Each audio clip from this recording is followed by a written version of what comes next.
Welcome to a fireside reading of A Connecticut Yankee in King Arthur's Court by Mark Twain. Chapter 4, Sir Dinadan the Humorist. It seemed to me that this quaint lie was most simply and beautifully told. But then I had heard it only once, and that makes a difference. It was pleasant to the others when it was fresh, no doubt. Sir Dinadan the humorist was the first to awake, and he soon roused the rest with a practical joke of a sufficiently poor quality.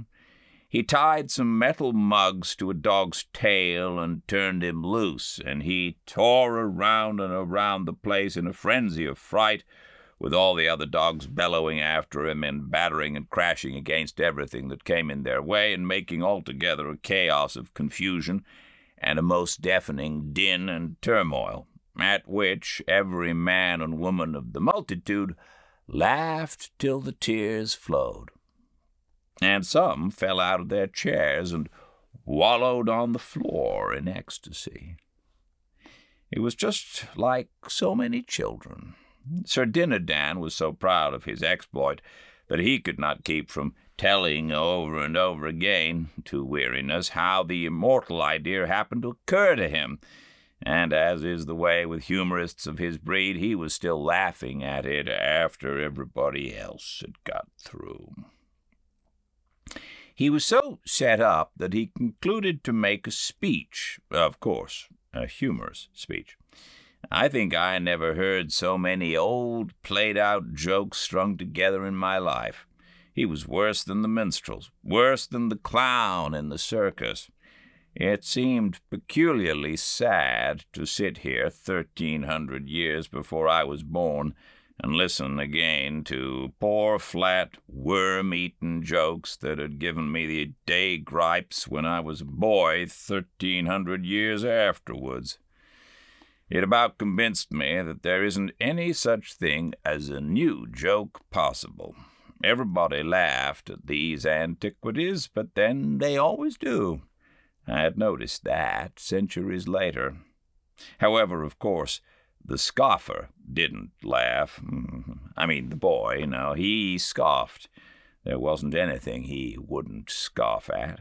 He said the most of Sir Dinadan's jokes were rotten, and the rest were petrified. I said petrified was good, as I believed myself that the only right way to classify the majestic ages of some of those jokes was by geological period. But that neat idea hit the boy in a blank place, for geology hadn't been invented yet. However, I made a note of the remark and calculated to educate the Commonwealth up to it if I pulled through. It is no use to throw a good thing away merely because the market isn't ripe yet. Now Sir Kay arose and began to fire up on his history mill with me for fuel. It was time for me to feel serious, and I did. Sir Kay told how he had encountered me in a far land of barbarians, who all wore the same ridiculous garb that I did, a garb that was a work of enchantment and intended to make the wearer secure from hurt by human hands.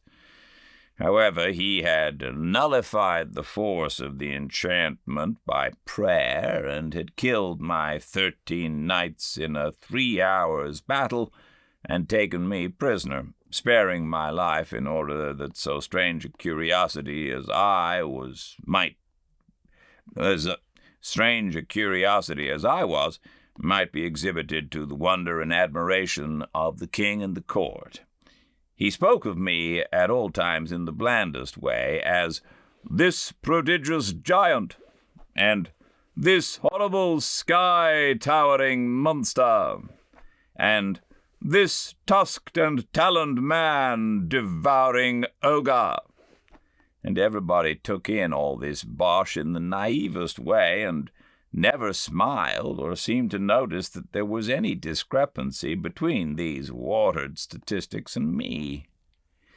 He said that in trying to escape from him, I sprang into the top of a tree 200 cubits high at a single bound, but he dislodged me with a stone the size of a cow, which all to brast the most of my bones, and then swore me to appear at Arthur's court for sentence.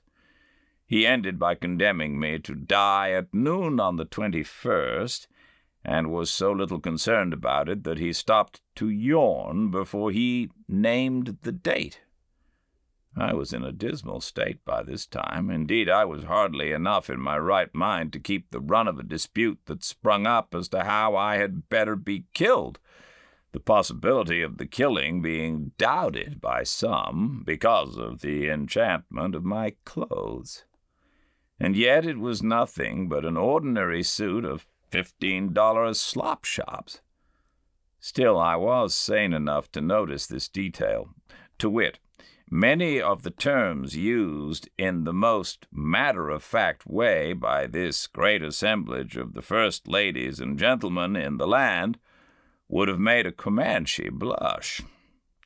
Indelicacy is too mild a term to convey the idea. However, I had read Tom Jones and Roderick Random and other books of that kind, and knew that the highest and finest ladies and gentlemen in England had remained little or no cleaner in their talk, and in the morals and conduct which such talk implies, clear up to 100 years ago. In fact, clear into our own 19th century, in which century, broadly speaking, the earliest samples of the real lady and real gentleman discoverable in English history, or in European history for that matter, may be said to have made their appearance.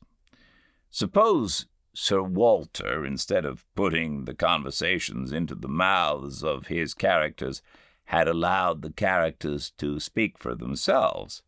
We should have had from Rebecca and Ivanhoe and the soft Lady Rowena, which would embarrass a tramp in our day. However, to the unconsciously indelicate, all things are delicate. King Arthur's people were not aware that they were indecent, and I had presence of mind enough not to mention it. They were so troubled about my enchanted clothes that they were mightily relieved at last, when old Merlin swept the difficulty away for them with a common-sense hint. He asked them why they were so dull. Why didn't it occur to them to strip me? In half a minute I was as naked as a pair of tongs. And dear, dear to think of it, I was the only embarrassed person there.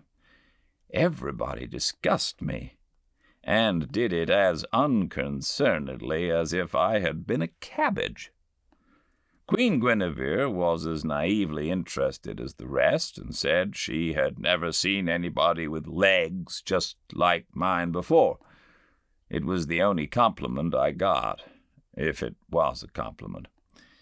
Finally, I was carried off in one direction and my perilous clothes in another. I was shoved into a dark and narrow cell in a dungeon with some scant remnants for dinner, some mouldy straw for a bed, and no end of rats for company.